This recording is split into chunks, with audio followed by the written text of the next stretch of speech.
Thank you so much for joining us today. I'm Megan Murphy. I'm the Senior Coordinator of Marketing and Social Media at Health Monitor Network. Hey, Charles, it's so great to meet you. My name is Joana Mangune, and I am the Senior Editor at Health Monitor. Nice to meet you. Yeah, so Charles, we really appreciate your time today, and we're really looking forward to discussing your health journey after being diagnosed with multiple sclerosis. So thank you for joining us today, and we'll go ahead and jump into some questions. Let's go. All right. So as a former dancer, you're definitely familiar with the art of balancing. So can you tell me, how did you feel when you began to lose your balance, and what did you initially think was the cause of that? So when I started losing my balance, I was like, I couldn't lift a container, what do you call them? Like a jug of water. Like if you buy bottles of water from the grocery store, Yeah. I couldn't lift because it would like throw my balance off. And I noticed that like every time I went to lift something up, I was falling or I was missing my steps all the time. I didn't know what the cause was. And I remember talking with my mom about it. And she was like, you need to go to the doctor. I was like, no, it's okay. It'll go away in a couple of weeks. Like, it's not that serious. And she's like, no, you're falling and you never fall. Like, you're falling off the porch. You're falling, lifting things. You need to go to the doctor. And little old me's going, well, big old me, but it's going, no, the doctor, who wants to go to the doctor? Right. So what finally made you say, I have to go to the doctor? I started having muscle spasms. Okay. And Yeah, so in your Health Monitor Living interview, you mentioned that you were experiencing up to 30 muscle spasms a day, right? So like which parts of your body did you have it in, and how did that impact you in your daily life? so the spasm started on my right side. And so anytime I would have one, I would try to make sure I could get to like a bed or something because I didn't want to fall and hurt myself Right. or break something. So at first they started light, but then they started picking up more. So I always try to make sure that I was near something like a couch or a bed because I could feel them coming on and they would last from like 30 to 45 seconds. So how long did it take for you to finally get diagnosed with multiple sclerosis? It took a while. When I tell you, I think I was going to the doctors getting shots every week. It was so bad that the nurse who was giving me the shots was like, "You're back again?" Because I think it took months. I think I found out like spring of 2022 Okay. that it was definitely multiple sclerosis. So when you finally got the diagnosis of multiple sclerosis, what were your initial thoughts and feelings? Was this totally unfamiliar to you? It was unfamiliar and I cried like a baby because there had been people in my family who or one person that I know for sure, but I had a great aunt who had multiple sclerosis and it was not a good look. Like I remember her being towards the end, her being like not in great shape. So I was just like, oh my God, am I going to be disabled? Is this like, I hate to use this phrase, but I was like, is this the way that I'm going to die? Which is valid, right? Because Right. you didn't know what was going to happen to you. So how did you cope with those feelings? So I try to be a positive person. I'm human. I'm not positive all the time, but I try to be a positive person. And so I cried the first day, but then I like forced myself. I was like, look, you cannot sit in this. You cannot be depressed about it because it's going to affect the rest of your life. And then depression affects you and it also helps illness increase and illness grow. So I knew I had to get up. I have a jar that I put like positive affirmations in for myself. I read a lot and I listen to music with uplifting messages. I just try to do things and surround myself with people that are positive so that my energy stays in a great place. I like that that positive affirmations that you put in your jar. What are some of favorite affirmations that you tell yourself?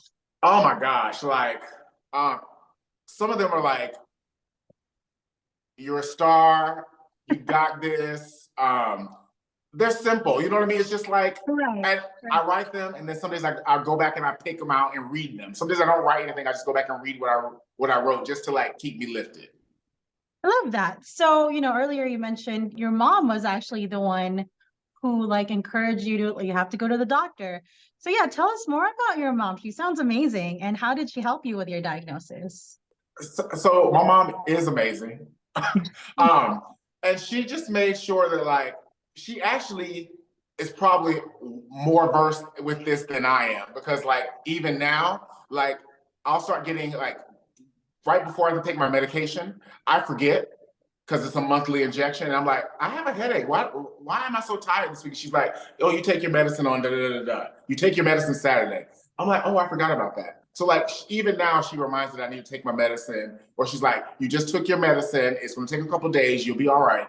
But she's just like a great person, and we're not only is she my mom, she's like my best friend. Oh, So we talk about everything. We do a lot together, and she keeps me in line with my MS.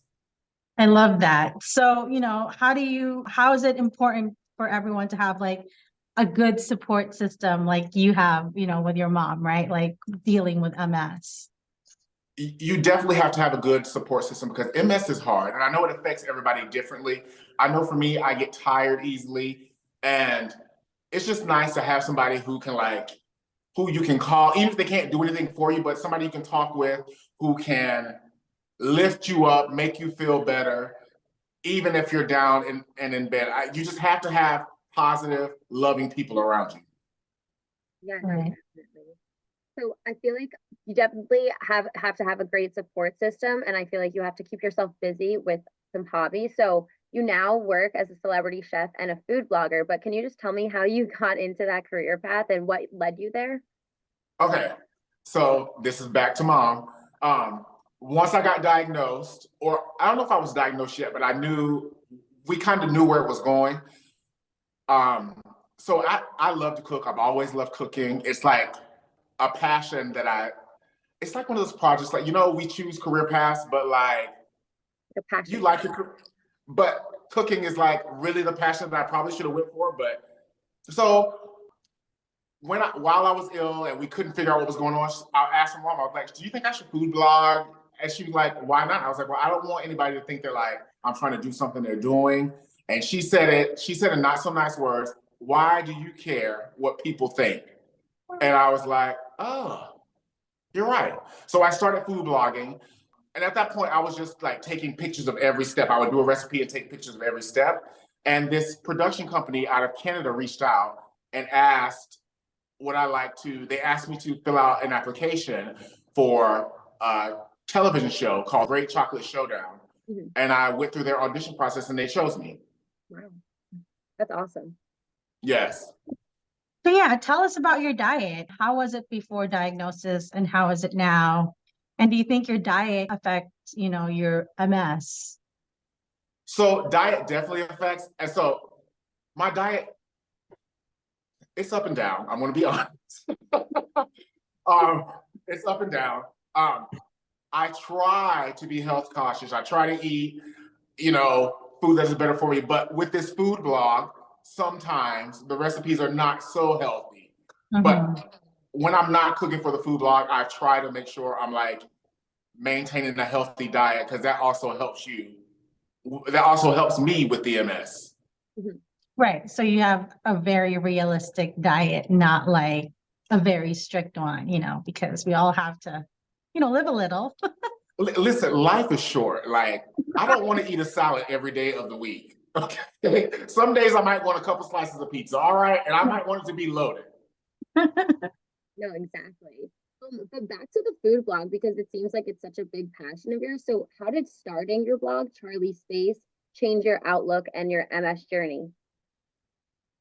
How did it change my outlook? I just love doing it. Like, I absolutely love it. And the last couple of years, I've been doing live videos where I'm actually cooking on live at Mhm. Charlie Space. So, and I just love interacting with people. They ask questions. I'm telling you, it's like the career I should have chosen, but I didn't know. So that totally makes sense. It's like what you're really passionate about and like just like Right. happier and do what you actually want to do. Yes. you had to prepare for this show, right? Because obviously your mobility wasn't so great. So what steps did you take to prepare for the show? Oh, so the cook show, the competition, yes. Mm-hmm. So my mobility wasn't great at the time at all. Like I could barely walk. Like I had to walk down the hallway at home holding the walls. So I started walking, and I was at first I was just walking down the driveway, and I would walk up and down the driveway like 25 times. Then I would walk down the driveway and halfway down the front yard and turn around, and I would keep doing it and doing it. Then I got that all from the driveway down to the whole front yard, turn around. Then I got to the end of the block, and slowly I increased it. And every day I just went walking because I didn't know what was going to happen on a TV show. I just knew, just from watching these baking competitions, you see people running into the pantry to grab stuff. I was like, I can't run anymore. So how does that work? But yeah, so I walk a lot. So did you tell the producers that, hey, I have MS? Like, or obviously, like on your blog, like they knew, right, that you have MS? It's funny because I think that was maybe the reason that they chose me. Yeah. Because of like, they liked Charlie's face, but then they knew that I was dealing with MS. Because Right. I remember like when we started, once they would let me know that I was going to be on the show, and I was like, so I can't stand for hours. I said, I haven't like had to stand for hours in forever. Because at that time I had been most of the time I had been in the bed. Because I was working from home at the time, so I could work from the bed to teach music lessons. So I was worried. I was like, I don't know if I can do this because I can't stand for hours. I can't run. And they were like, no, we'll get you a stool. And they made accommodations for me. Right. That's great. I That's, didn't use them, but they made them. yeah, that's like really helpful and hopeful for people who have MS. And, Yes. that people will, make accommodations for you as long as, like you're forthcoming about it and say, hey, I have MS. Tell us more how it affected your mental health, your diagnosis. So like I said, before I was even diagnosed, the first neurologist that I went to see, he called me, and he was kind of, he was one of those doctors that's like, he's straight to it. Like he was just straight to what he said. And he called me, which he had never done before. And he was like, hey, how are you doing? And I was like, why is this man being so nice today? So I'm like, I'm good. He's like, so I think what's going on with you is you have MS, but I'm not for certain. So I was kind of like, what? And so, like I said, when I got off the phone with him, I broke down, and and literally cried like a baby, cried.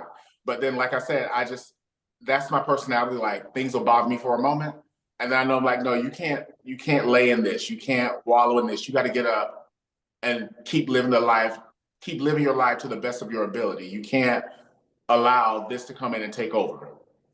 Right. I like that, like you felt your feelings and, like you went through the motions, and then once you were done with it, you're like, okay, well, now I have to, like take action, right? Basically. So And you what are have to some be of like the, that. Sorry. right. Yeah, I totally agree. So what were, on top of like doing affirmations and spending time with your mom, what were some of the other things you did to improve your mental health? Play piano. I was writing an opera at the time that I need to finish, but I had a lot of downtime at the time. So I actually think it's here. But anyways, yeah, I was working on this opera. I was listening to music, like classical music. What else did I do? I just tried to do things that would keep me lifted. I feel like I'm saying that a lot, but I just try to do things that would keep me lifted and keep my mind from going to a negative space or negative place. Yeah.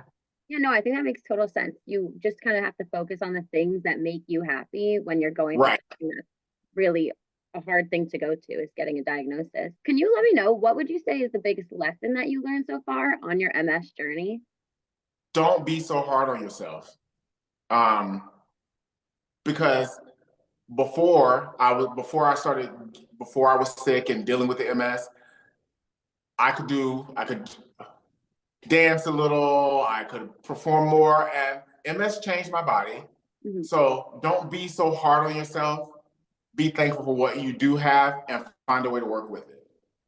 Yeah, well, that kind of answered that was a great piece of advice, and that kind of answered my next question. That was going to be, what piece of advice would you give to someone who is newly diagnosed? But I think not to be so hard on yourself and be proud of what your body can do is a great piece of advice, honestly. Yes. Yeah. Yeah, I feel like, whether you have MS or not, that's a pretty great advice is, be gentle with yourself, right? Yes. And we have to be. Yeah. So now that you have, like your MS under control, what's next? What are you doing these days? What are you up to? So right now, I'm actually at school in the classroom. It's probably a little echoey because we had to move the furniture out. We're rehearsing for Finding Nemo Jr., the musical. Fun. When does it come out? So we have a school performance next Thursday, and then we have a public performance next Friday. Hey, fun. Yeah, that's awesome. That's great. You're such a positive person, and I think it's really inspirational just to like hear your words of advice and encouragement going through something so hard. And I think it's definitely going to help other people who are on the same journey as you to hear from you. Thank you. Yeah. Well, Yeah, thanks so much, for taking the time to share your journey and your strategies. And I'm excited for other people to hear your story. You're just, your attitude is amazing. And I'm glad that, you're doing all these amazing things. So yeah, thank you. Thank y'all so much, and thank you for having me. thank you so much, Charles.